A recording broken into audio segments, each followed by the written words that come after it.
Shalom, saudara-saudaraku yang dikasihi Tuhan Yesus Kristus. Pada malam hari ini, kita akan meluangkan waktu kita dalam rangka bersekutu dengan Tuhan melalui ibadah sektor yang kita lakukan di tengah keluarga kita masing-masing. Harapan saya, setiap pelayan di GKP Rasat Maranatha Perumnas Simalingkar yang ada di Maranatha, Johor Indah, Tanjung Anom, dan Ujung Labuan, marilah kita bekerja sama yang terbaik untuk menghimbau dan mengajak anggota jemaat kita dalam setiap keluarga melaksanakan ibadah sektor ini. Karena dalam situasi kini, itulah yang bisa kita lakukan. Supaya demikian, dalam setiap keluarga anggota jemaat kita hadir berkat dan karunia Tuhan. Biarlah saudara-saudara diberkati oleh Tuhan untuk melaksanakan tugas itu. Sebelum kita menyambut firman Tuhan sebagai khotbah malam hari ini, mari kita satu dalam doa. Puji-pujian ucapan syukur terima kasih Tuhan kami persembahkan kepadamu. Engkau Bapa kami yang maha baik, yang telah memelihara hidup kami dari waktu ke waktu. Memberikan kesempatan kepada kami malam hari ini untuk bersekutu denganmu lewat ibadah sektor yang kami lakukan di tiap-tiap keluarga anggota jemaatmu. Berkatilah kami Tuhan, berkatilah firman-Mu yang akan disampaikan oleh hamba-Mu, supaya firman itu menjadi kekuatan bagi kami dalam menggapai kehidupan dalam berbagai situasi yang kami hadapi. Inilah kami Tuhan, warga jemaat-Mu, yang berdoa kepadamu, dengarkan kami Tuhan, karena kami berdoa dalam nama Yesus Kristus Tuhan kami. Amin. Khotbah kita pada ibadah sektor minggu ketiga Agustus 2021 kali ini Bapak Ibu Saudara-saudara, diambil dari kitab Keluaran pasal 4, dimulai dari ayat 18 dan berakhir pada ayatnya yang ke-23. Musa kembali ke Mesir atas perintah Allah. Saya bacakan saudara-saudara. Lalu Musa kembali kepada mertuanya Jitro serta berkata kepadanya, izinkanlah kiranya aku kembali kepada saudara-saudaraku yang ada di Mesir untuk melihat apakah mereka masih hidup. Jitro berkata kepada Musa, pergilah dengan selamat.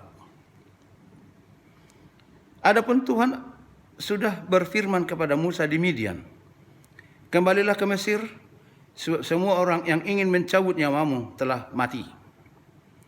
Kemudian Musa mengajak istri dan anak-anaknya laki-laki, lalu menaikkan mereka ke atas keledai, dan ia kembali ke tanah Mesir, dan tongkat Allah itu dipegangnya di tangannya. Firman Tuhan kepada Musa, pada waktu engkau hendak kembali ke Mesir, ingatlah supaya segala mujizat yang telah kuserahkan ke dalam tanganmu, kau perbuat di depan Firaun, tetapi aku akan mengeraskan hatinya, sehingga ia tidak membiarkan bangsa itu pergi. Maka engkau harus berkata kepada Firaun, beginilah firman Tuhan Israel. Israel ialah anakku, anakku yang sulung. Sebab itu aku berfirman kepadamu, biarkanlah anakku itu pergi, supaya ia beribadah kepadaku. Tetapi jika engkau menolak, membiarkannya pergi, maka aku akan membunuh anakmu, anakmu yang sulung. Sampai demikian pembacaan naskah khotbah kita Bapak Ibu Saudara-saudara. Musa adalah seorang putra Israel yang lahir di Mesir. Dan kelahirannya terjadi ketika umat itu berada di Mesir sebagai warga penumpang atau warga kelas 2. Di mana terjadi suatu intimidasi, perhambaan dan ketidakbenaran maupun ketidakadilan bagi umat Israel umumnya. Bila para bidan-bidan Israel menolong ibu-ibu Israel melahirkan, dan diketahui bahwa bayi yang baru lahir itu adalah bayi laki-laki, maka akan dibunuh oleh bidan-bidan tersebut. Khusus cerita kelahiran Musa menjadi satu pasal khusus membicarakan perihal kelahirannya. Karena itu cukup sekilas saja diceritakan mengenai latar belakang kelahiran Musa di tengah-tengah khotbah kita pada malam hari ini. Akan tetapi setelah Musa dewasa, ia pun mengetahui bahwa ia adalah orang Israel. Hal ini menjadi sumber utama meninggalkan Mesir di pikiran Musa. Ia tidak sudi melihat orang Israel diperlakukan dengan kejam oleh mandor-mandor Mesir, sehingga membunuh mandor itu. Lalu ia pun melarikan diri, meninggalkan Mesir. Ia lari ke Midian dan tinggal di rumah mertuanya Jitro, menggembalakan ternak mertuanya, sampai Tuhan memerintahkan Musa untuk kembali ke Mesir, membawa bangsanya pulang ke negeri yang dijanjikan Tuhan milik pusaka mereka, yaitu negeri Kanaan. Jemaat Tuhan yang kekasih, di dalam pengutusan Musa ke Mesir oleh Tuhan Allah, sebelumnya Allah melayani Musa dalam suatu dialog seperti antara manusia dengan manusia. Karena Musa mengerti bahwa tugas yang hendak dikerjakannya itu sebagai tugas yang amat berat. Karena Musa mengenal betul karakter orang-orang Mesir, sebab dia bertumbuh dan berkembang sampai dewasa berada di istana kerajaan Mesir. Musa ingin tahu sikap bangsanya sendiri atas kepemimpinannya nanti ketika ia melaksanakan tugas itu atas umat Israel. Dan Musa juga ingin tahu sikap orang Mesir termasuk Firaun atas kehadirannya kembali di Mesir. Bila orang Israel tak percaya, aku tidak pintar bicara. Bila orang Mesir tidak memberi izin kepada Israel untuk keluar dari negeri perbudakan Mesir, semuanya itu kalimat tanya yang disampaikan oleh Musa kepada Allah. Maka Tuhan menjawab Musa, roh nenek moyangmu lah yang mengutus aku ke kamu. Itu jawaban ditujukan kepada orang-orang Israel sendiri. Lalu Allah berkata kepada Musa dengan perkataan bahwa dia sedang diutus oleh Allah sendiri, yang namanya Aku adalah Aku. Itulah nama Allah. Lalu kemudian Musa berdalih lagi bahwa ia tidak pandai bicara. Dan yang membuat Tuhan marah adalah saat Musa berkata, Tuhan, suruhlah kiranya orang lain saja. Maka Tuhan marah kepada Musa dan menetapkan Harun sebagai juru bicaranya. Tuhan meyakinkan Musa dengan mujizat yang ditujukan Allah kepadanya. Tongkat Musa diberkati Tuhan menjadi tongkat ajaib yang bisa berubah jadi ular. Hal mana menjadi kekuatan Musa menjadi andalannya yang membuktikan Tuhan ada bersama-sama dengannya. Selanjutnya Musa pun siap melaksanakan perintah Tuhan itu sendiri.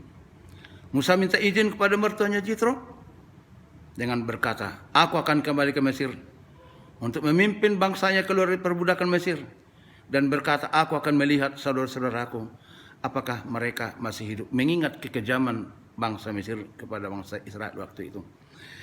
Perintah ini harus dilaksanakan Musa karena Tuhan Allah telah mendengar keluhan umatnya dan telah melihat penderitaan mereka. Musa berangkat ke Mesir disertai oleh istrinya Zipora dan anak-anaknya serta pembantu-pembantunya untuk melaksanakan perintah Tuhan.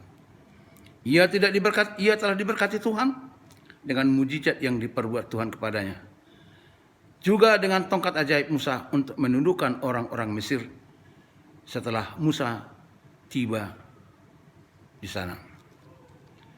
Ia telah diberkati Tuhan. Dijanjikan Tuhan penyertaan. Karena itu Musa tidak perlu takut.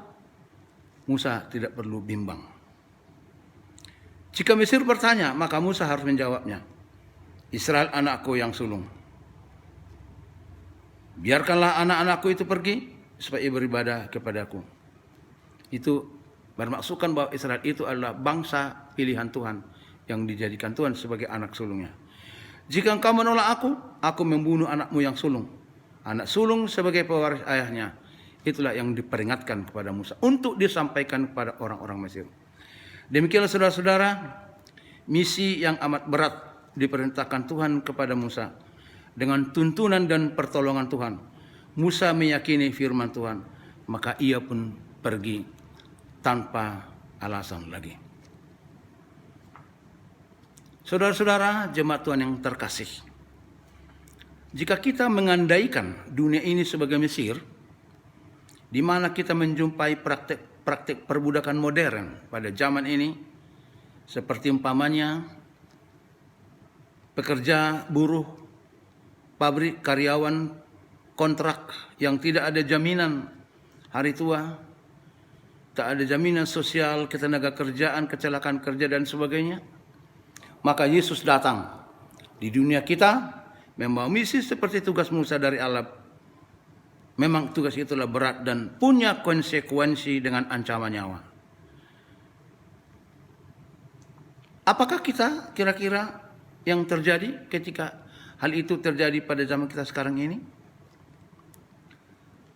Berkaitan dengan panggilan dan pengutusan Kristen meneruskan tugas dari Yesus, hal pokok yang harus direnungkan ialah kepercayaan dalam pendampingan Tuhan, kuasa Roh yang memberi kekuatan dan kesediaan untuk melaksanakan tugas itu, agar dunia keluar dari pola cara hidup yang lama, yang selalu curiga walau terhadap teman sekalipun. Karena itu, marilah kita lakukan perintah Tuhan. Kita keluar dari cara-cara hidup yang lama, penjajahan dosa dan sebagainya. Karena kita telah dipanggil oleh Tuhan ke dunia terang, di mana ada pengharapan menuju keabadian. Memang tugas itu bukanlah tugas yang ringan. Tapi dengan mengandalkan pertolongan Tuhan, niscaya kita akan sanggup melakukan itu. Nama Tuhan dipermuliakan dan berkat-berkat yang kita harapkan dari Tuhan senantiasa tersedia bagi kita. Biarlah Tuhan memperkenankan kita semua, siapapun di antara kita, baik sebagai pelayan, sebagai hamba Tuhan, sebagai warga jemaat. Mari kita berlomba-lomba untuk membuat yang terbaik, mewartakan kebenaran Tuhan dengan cara-cara hidup yang baik di tengah kehidupan pada saat ini. Amin. Terima kasih Tuhan, sabdamu yang menyapa kami pada ibadah setor malam hari ini, mengingatkan kami bahwa sesungguhnya tugas untuk mewartakan firman-Mu, menjalankan perintah-Mu, bukanlah satu tugas yang mudah. Namun jika Tuhan ada bersama-sama dengan kami, tak ada yang mustahil bagimu.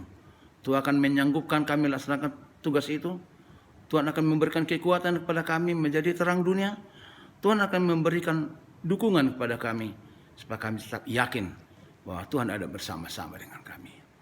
Berikan kami Tuhan kekuatan untuk membawa umat-Mu ke jalan yang benar, ke jalan yang kudus, membawa umat-Mu kepadamu, supaya mereka menerima karunia kehidupan seperti yang Kau janjikan di dalam Yesus Kristus.